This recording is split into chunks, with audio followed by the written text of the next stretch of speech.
It's astoundingly foolish. Astoundingly foolish. The only thing that matters when this thing is done is God. It's the only thing that matters. The only thing. You better live for Him.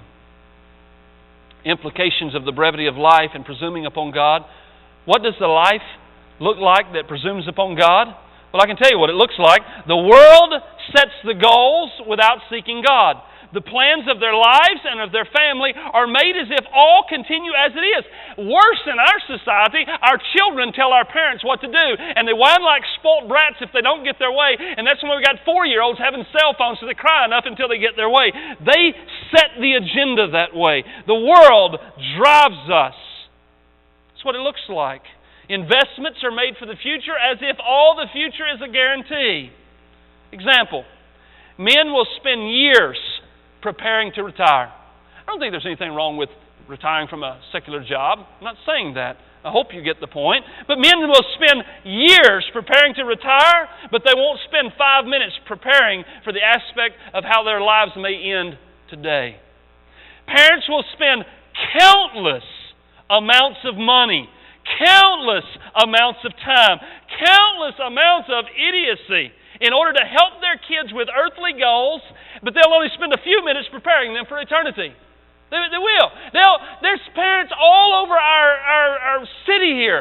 They'll make the trek at 108 degrees, sit on a plastic bleacher where nobody even welcomes them in order to watch a kid run around on a platform of grass and kick a ball, but they won't do a thing to invest in the eternity of the soul of their own child. They'll climb the bleachers, sit on a hard bleacher, listen to a bunch of people scream, holler, and cuss and dress like prostitutes, but they won't spend 5 minutes in preparation for their kids' eternity. Parents will plan the day, they'll plan the weekend, they'll plan the future family vacation, but they don't seek God to find His plan for their lives. The presumption of a proud heart. Verse 16. I'm skipping 15, I'll come back. 16. As it is, you boast in your arrogance. You boast in your arrogance. You boast in your arrogance. All such boasting, it's evil. It's evil to boast this way. There's the boasting of a fool, and then there's the boasting of a proud heart. They glory in it. Loud-mouthed in some cases. There's 2 Greek words here. One is to take pride in something, and the other is a state of pride, but has this implication of a complete lack of basis for such an attitude. If you put both of these words together, a man loudly bragging pretentiously about something he does not have and cannot get. If you put those words together in verse 16, he's loudly bragging about something he doesn't have and about something that he cannot get. All such boasting is evil.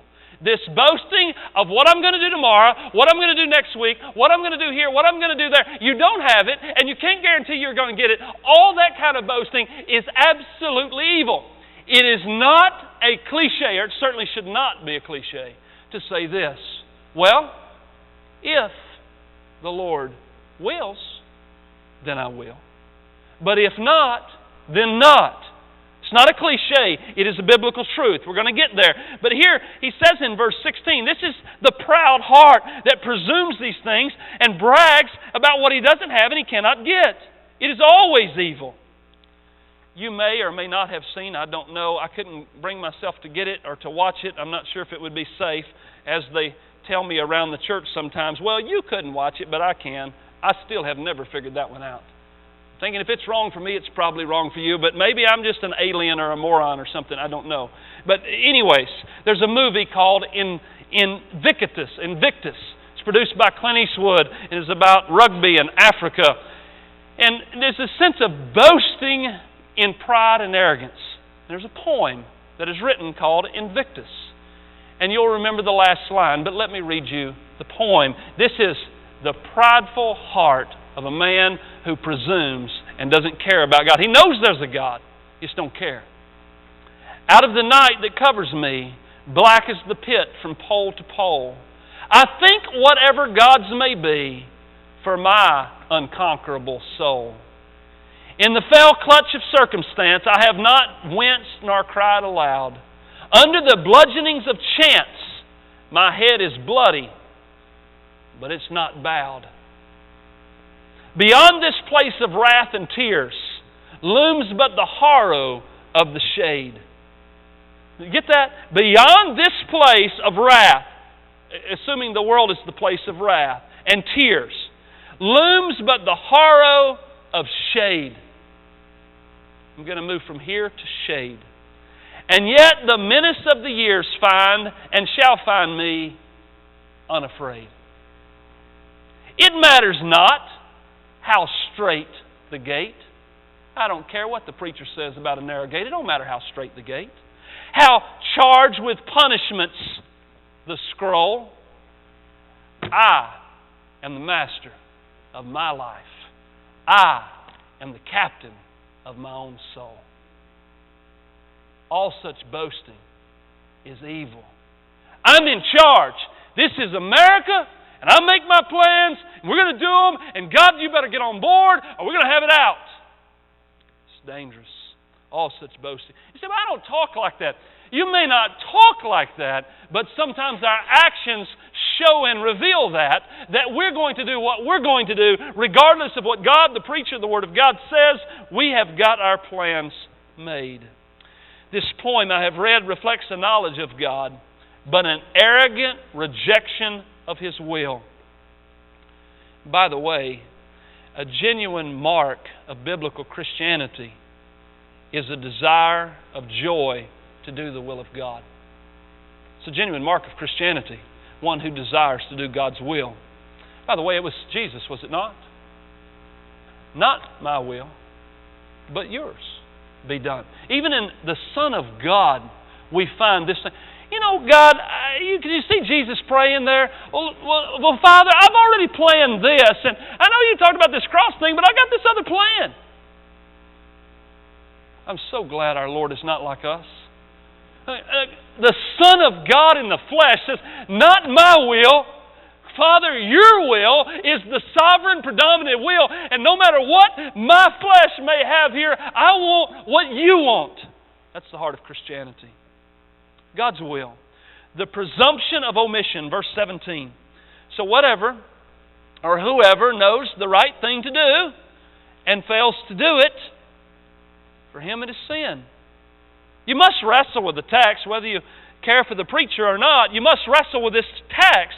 Whoever knows the right thing to do and fails, does not perform, does not obey it, it is sin. Omission. To omit what we know is right is a sin just as much so as actively transgressing the law. The law says, thou shalt not lie, and I lie. That's the sin of commission. The law said this, and I did the opposite. I committed this sin. But the law says, honor your father and mother, and I omit that. That's the sin of omission. I don't do it, I omit it. Both are equally a sin. As we read earlier in Luke 12, the servant who knew his master's will, but did not get ready or act according to his will, he received a severe beating. Why was it more severe than the other guys? Because he knew. If I know, I am accountable for what I do or do not do. You say ignorance is bliss. Ignorance don't get you off the hook either. But to know brings a different level of accountability to it. I'll say it this way by my favorite prophet. His name is Jonah. He knew the will of God. You go to Nineveh and preach because their evil has come up before me. So Jonah goes to Tarshish away from the presence of the Lord. He pays his own fare and goes as opposite as he can go. I can tell you this, he got a severe beating. He got a real hard beating. And you think the fish was bad, you think that was bad, that wasn't near as bad as chapter 4. Why? Why did he get a severe beating? Because he knew what was right and he chose not to do it. You know what's right and you don't do it. It is a sin. Implications. You don't want this phrase, if God wills, to become some empty cliche that's used like a good luck charm. But maybe as Horatius Bonar put it, no part of day or night from sacredness be free.